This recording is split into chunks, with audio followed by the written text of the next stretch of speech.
Welcome back, everyone, to the Deep Dive. Today, we are taking a deep dive into the Singapore market. Buckle up.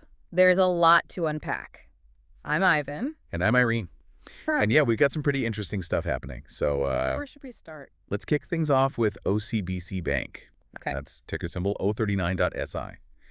They've been buying back a bunch of their own shares lately. Just this past week, they picked up like another 273,000 shares Wow. for about 4.6 million Singapore dollars.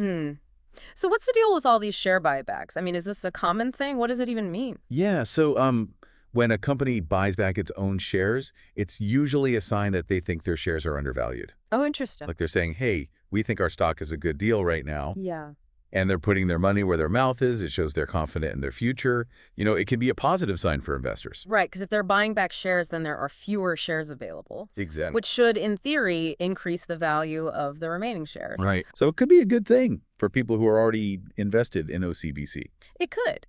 But it also makes you think, what does it say about their growth strategy? Are they more focused on just like giving money back to shareholders rather than pursuing aggressive expansion? Yeah, that's a really good question. I mean, it sounds like they're playing it a little bit safe. Could be. We'll have to see how this all plays out. Okay, well, let's move on to a different company. What about Singapore-Post? That's SingPost. SingPost, yeah. SO8.SI, that's the ticker symbol. Yeah, they've been in the news for, well, not such good reasons. No, not really. A whistleblower report came out. Right. Alleging negligence by some of their top executives. And yeah, I mean, it led to some pretty serious consequences, didn't it? Oh, absolutely. 3 senior executives, including the CEO and the CFO, they were all fired. It's a big deal. I mean, this whole situation really underscores how important transparency and accountability are, especially for a company like SingPost. They're a vital part of Singapore's economy. Yeah, they are. And it's interesting how the story has developed since then. Right. Those former execs, the CEO and the CFO, were facing potential legal action. But they actually decided to forego litigation. Yeah. And they're pushing for an independent inquiry. It seems like they're trying to demonstrate that they want to get to the bottom of things, especially after the Securities Investors Association of Singapore started putting on the pressure. The big question, though, is will it be enough to restore investor confidence? Because obviously, when the news first broke, confidence took a major hit. Yeah, I mean, it makes you wonder, how do investors even react to something like this? It's a pretty messy situation. Yeah, it is. And here's something else. Despite all this controversy, SingPost's shares actually closed a little bit higher after the independent inquiry news came out. Really? Yeah.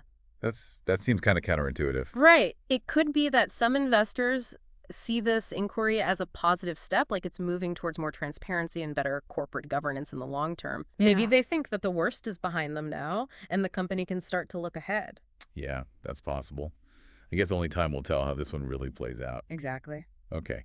Well, let's move on. Let's talk about Centurion. Okay. OU8.SI is the ticker symbol.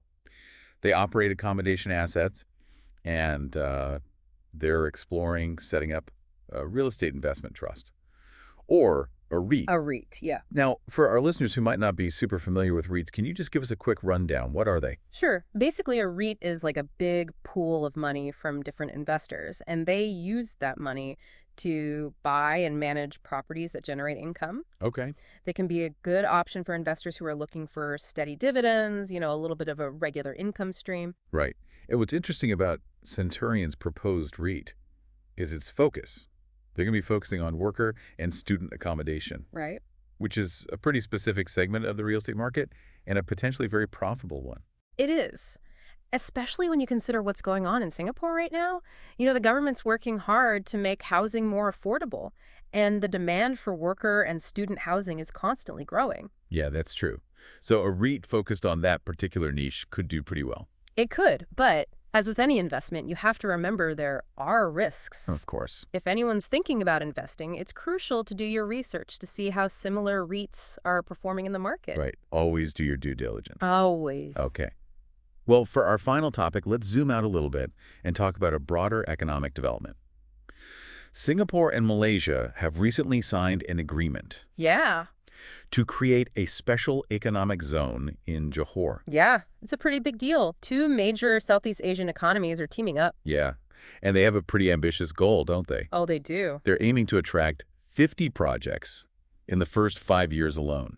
And the location, it's strategically perfect. Johor is right across the border from Singapore, super busy border crossing, great spot for businesses that want to expand their footprint in the region. Yeah.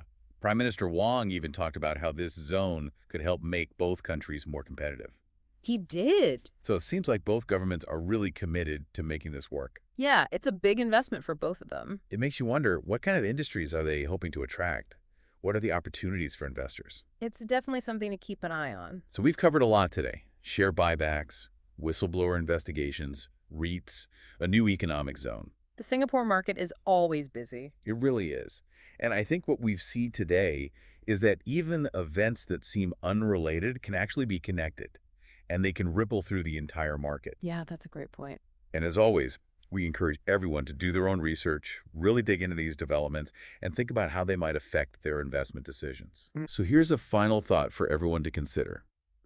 As the Singapore market continues to change and adapt, are we seeing a shift towards more transparency and more collaboration? And if so, what does that mean for the future of investment in the region? Thanks for joining us on The Deep Dive. Until next time. See you next time.